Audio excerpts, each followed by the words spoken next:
अस्सलाम वालेकुम students, tech city channel में आप लोगों को वेलकम।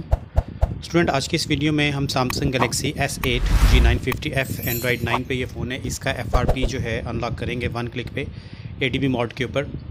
तो ये एक्सपेरिमेंटल तौर पे कुछ वीडियोस मैं बना रहा हूँ कि कौन कौन से फ़ोन सपोर्टेड हैं। ये जो बाईपास टूल FRP 2022 वाला जो है, इसमें कौन कौन से फ़ोन ऑपरेट हो सकेंगे।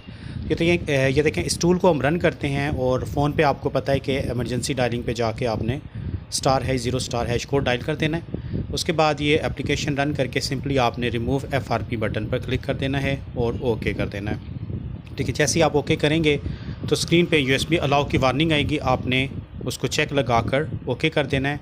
और जैसे ही ओके करेंगे तो अब देखते हैं कि ये फ़ोन जो है FRP बाईपास होता है या नहीं, क्योंकि कुछ मॉडल्स नहीं भी हो रहे। जो से मॉडल हो सकते हैं वो मैं आपको विजुअली दिखा देता हूँ, ताकि इनमें से कोई मॉडल अगर आपके पास आता है तो आप आसानी से बगैर सैमसंग अकाउंट, बगैर गूगल अकाउंट के इनका FRP अनलॉक कर सकते हैं। ये देखें, ये कंप्लीट हो गया, न्यू पेज ओपन हो गया। इसको हम मिनिमाइज़ कर लेते हैं और अब फ़ोन को ऑन करके चेक करते हैं।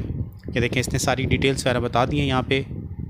इसके बाद फ़ोन खुद ब खुद यानी रीस्टार्ट हो जाता है। इसका बाइनरी कोड, मॉडल नंबर और ये सारी चीज़ें आपको नज़र आ रही हैं। और एंड पे थर्ड लास्ट पे लिखा हुआ है कि कंप्लीट FRP बाईपास के लिए जो है, रीसेट के लिए आप एक दफ़ा फ़ोन को सेटिंग के अंदर से जाके फैक्ट्री डाटा रीसेट कर लें, तो इससे आपका फ़ोन बाईपास हो जाएगा। तो ये आज सक्सेसफुली रहा सैमसंग गैलेक्सी S8 पे भी। तो देख लें, जितने मॉडल्स हो सकते हैं मैं कोशिश कर रहा हूँ ज़्यादा से ज़्यादा मॉडल आपको दिखा सकूँ। तो इस फ़ोन टूल से भी फ़ायदा उठाएं और फ्री में FRP अनलॉक करें। तो इस वीडियो में स्टूडेंट इतना ही रखते हैं। नेक्स्ट वीडियो के साथ फिर इंशाल्लाह ताला हाज़िर होऊंगा। तब तक के लिए अल्लाह हाफ़िज़।